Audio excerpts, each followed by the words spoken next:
Bun venit înapoi! Astăzi luăm la bani mărunți cazul Zamioculcas, sau planta zeze, cum o știe toată lumea, și acea practică destul de controversată de a pune ulei pe frunze pentru luciu. Știți despre ce vorbesc, nu?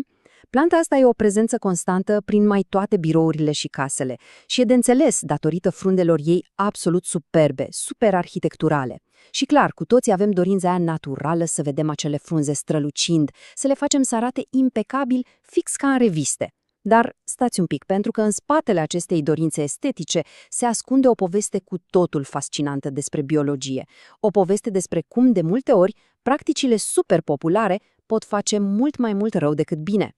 Așa că haideți să explorăm exact ce se întâmplă acolo la nivelul suprafeței frunzelor și de ce intervențiile astea artificiale pur și simplu nu reprezintă o îngrijire reală. Avem aici un contrast uriaș.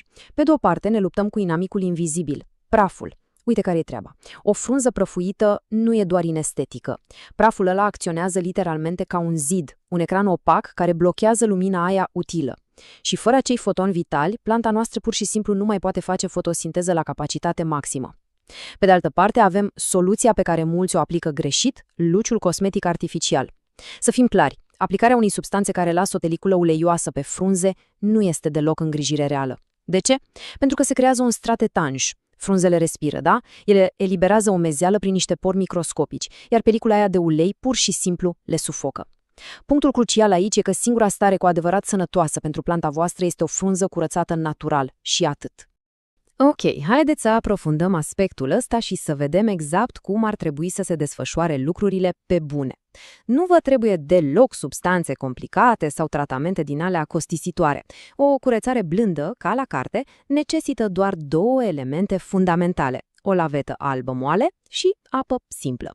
E o abordare foarte tactilă și extrem de sigură pentru plantă. Gândiți-vă că apa acționează ca un solvent perfect natural, înmoaie și desprinde praful, iar textura moale a lavetei pur și simplu adună toate acele impurități fără să zgârie măcar 1 milimetru din cuticula aia protectoare a frunzei. Plus, folosirea unei lavete albe e un detaliu tehnic excelent. Vă permite să vedeți instantaneu câtă murdărie ați reușit să dați jos.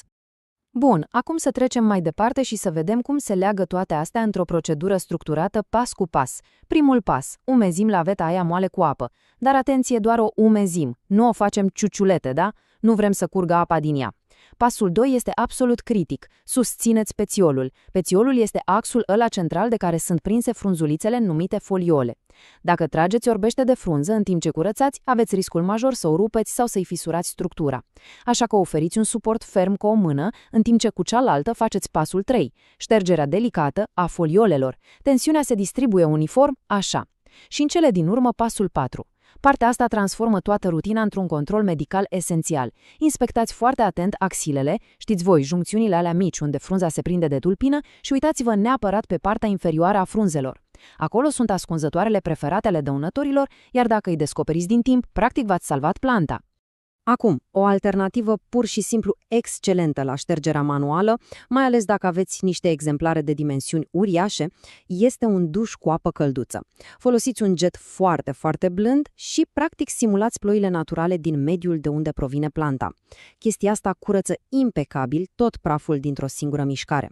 Dar atenție, avem un avertisment major aici. Metoda asta necesită o capacitate de scurgere completă, nenegociabilă.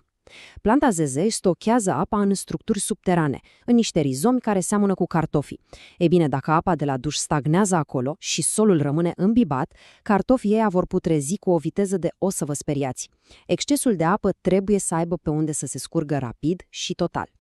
Haideți să demontăm rapid și câteva mituri din astea extrem de persistente. Trecem la produsele strict interzise pentru îngrijirea de rutină. Pe scurt, frunzele nu au nevoie de sos de salată. Uleiul alimentar nu face decât să atragă și să lipească praful, transformându-se într-o peliculă complet râncedă. Laptele, da, e des recomandat pe internet, dar ghiși ce, se va descompune biologic, va face bacterii, mirosuri absolut neplăcute și fungi. Alcoolul și oțetul sunt solvenți mult prea agresivi, nu fac decât să dizolve stratul natural de ceară al frunzei, provocând arsuri chimice grave. Iar produsele alea comerciale pentru luciu, ei bine, sunt pline de silicon care blochează complet stomatele, adică fix porii prin care respiră planta. Niciunul, dar absolut niciunul dintre aceste lichide nu are ce căuta pe o plantă sănătoasă. Acum trecem la întrebarea importantă. Ce verificăm când o frunză pare frumoasă, dar planta tot suferă? Acum trecem direct la ce contează mai mult decât luciul, rădăcinile, apa și drenajul. Pentru că, sincer, o plantă zamioculcas poate să fie menținută impecabilă la exterior, dar dacă o neglijăm în adâncime, ei bine, acea frumusețe pur și simplu nu va rezista mult timp. Adevărata vitalitate a plantei se construiește acolo, jos, complet ascunsă sub suprafața pământului. Așadar, ajungem la primul punct, diagnosticul pentru apă și drenaj. O să vedem cum planta are enorm de suferit atunci când substratul ei rămâne prea ud, extrem de compact și complet lipsit de aer. Să ne înțelegem un lucru, planta ZZ este o supraviețuitoare înnăscută. A fost lăsată de la natură să reziste la perioade extrem de lungi de secetă, stocând umiditatea fix în structurile ei subterane. Dar atenție, această superputere vine cu un cost uriaș. Diferența dintre un mediu aerat și unul sufocant este evidentă și literalmente vitală.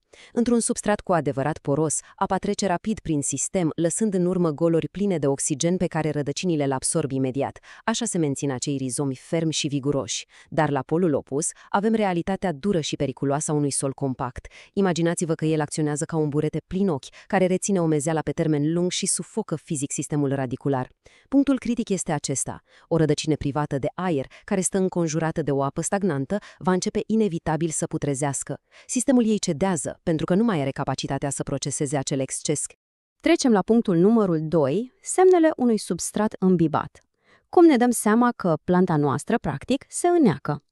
Nu e deloc nevoie de ghicit aici și mai ales nu trebuie să deranjăm planta scoțând-o afară din ghiveci. Planta însăși ne va striga după ajutor, transmițând că se îneacă sub linia solului prin niște semne fizice super clare.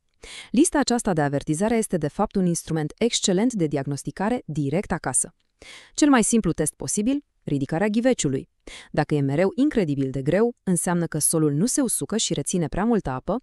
Apoi, dacă observăm apă stagnantă în farfurie sau în vasul decorativ, la mult timp după ce am udat-o, e clar, drenajul a fost compromis. Mai mult decât atât, apare și un miros neplăcut, un miros specific de mlaștină sau putregai, care semnalează direct descompunerea rădăcinilor. Iar la un nivel vizual, fix la exterior, frunzele devin galbene, în timp ce petiolurile, acele tulpini care ar trebui să fie super riguroase, ajung inconfundabil de moi și zburcite chiar acolo la bază. Ăsta e un semnal de alarmă uriaș care necesită atenție imediată. Partea a treia ne aduce vești mai bune, soluții pentru rădăcini sănătoase. Haideți să vedem ce intervenții putem face pentru a salva planta. Odată ce am clarificat diagnosticul, atenția se îndreaptă rapid spre acțiune. Cum readucem la viață acel sistem radicular aflat în suferință? Secretul nu stă în intervenții dramatice sau în aruncarea de fertilizanți, ci în pași practici, extrem de blânzi, orientați spre recuperarea mediului natural. Primul și cel mai urgent lucru, verificarea găurilor de drenaj din partea inferioară a ghiveciului. Dacă sunt înfundate, apa rămâne captivă acolo. Pasul al doilea este simplu, golirea imediată a absolut oricărei picături de apă rămase în suporturi. Pasul al treilea este de multe ori cel mai dificil pentru noi, simpla așteptare. Va trebui să mutăm planta într-un loc cu lumină puternică, dar filtrată, ca să stimulăm evaporarea. Și cel mai important, nu o udăm absolut deloc până când substratul nu s-a uscat corespunzător în profunzime. Iar dacă daunele sunt deja prea mari sau solul rămâne noroios, pasul 4 e inevitabil. Un transplant curat, într-un substrat nou, proaspăt și profund aerat, folosind un amestec poros.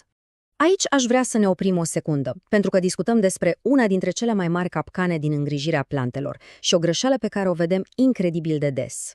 Observăm o plantă cu frunze îngălbenite, care arată ofilită, moale și tristă, iar instinctul nostru natural ne dictează repede: gata, e sete, are nevoie de apă. Dar mare atenție! Dacă stresul a fost generat tocmai de prea multă apă în trecut, adăugarea de extraumiditate, dintr-o încercare total greșită de a ajuta, nu va face decât să grăbească sfârșitul plantei. Este absolut esențial să rezistăm în fața acelui prim instinct, oricât de bine intenționat ar fi el în acel moment. Trecem acum la punctul 4, controlul dăunătorilor. Mai exact, de ce trebuie să fim mereu cu ochii în patru după păduchi ilnoși și pânze fine. Odată ce am restabilit acel echilibru perfect al apei, mai există o variabilă critică de analizat. Pentru că, da, sănătatea plantei poate fi amenințată serios și de factori externi, nu numai de calitatea solului. Este necesar să ne formăm un obicei constant din a inspecta vizual frunzele. Și nu oricum, inclusiv pe dedesubt și direct în acele zone ascunse ale axilelor, fix unde frunzele se unesc cu tulpina. Ce căutăm? Indicii specifice, precum păduchii lănoși, insectele alea mici care arată ca niște smocuri albe de bumbac sau prezența unor pânze fine, care indică de regulă acarienii. Dacă inspecția ne confirmă o astfel de prezență nedorită, avem un protocol strict de urmat cu mare precizie. Prima acțiune, fără excepție, izolarea. Planta afectată trebuie separată imediat de restul colecției pentru a tăia calea răspândirii oricăror dăunători. Apoi urmează tratamentul și, exact cum s-a subliniat în cazul acelor uleiuri de curățare, și aici se aplică strict intervenții care sunt etichetate și formulate specific pentru tipul de dăunător pe care l-am confirmat. Nu folosim substanțe empirice, nu folosim tratamente generice din casă. Identificăm corect problema și aplicăm exclusiv acea soluție chimică sau biologică menită să funcționeze direct împotriva ei. Și uite așa, ajungem la imaginea de ansamblu. Recapitulând, pentru ca o plantă Zamioculcas să prospere pe termen lung, cheia se află cu adevărat în interior. Un drenaj perfect, o udare executată exclusiv doar după ce pământul s-a uscat suficient și refuzul absolut și categoric de a lăsa rădăcinile să băltească în apă. Dacă adăugăm la asta și o inspecție atentă regulată pentru dăunători, planta noastră va fi sănătoasă de la bază și își va reflecta acea stare optimă prin strălucirea naturală a frunzelor. Pentru a susține crearea mai multor explicații la fel de detaliate ca aceasta, un like și o abonare la canal contează enorm și sunt, ca de fiecare dată, super apreciate. Iar pentru a încheia într-un mod care combină teoria de astăzi cu realitatea practică a întregii noastre comunități, vă lăsăm cu o întrebare. Cu ce curățați frunzele de Zamioculcas și cât de repede revine praful la voi? Așteptăm să lăsați toate detaliile, ideile și soluțiile voastre direct în secțiunea de comentarii. Până data viitoare, mult succes la îngrijit plante sănătoase, de la rădăcină până la vârf!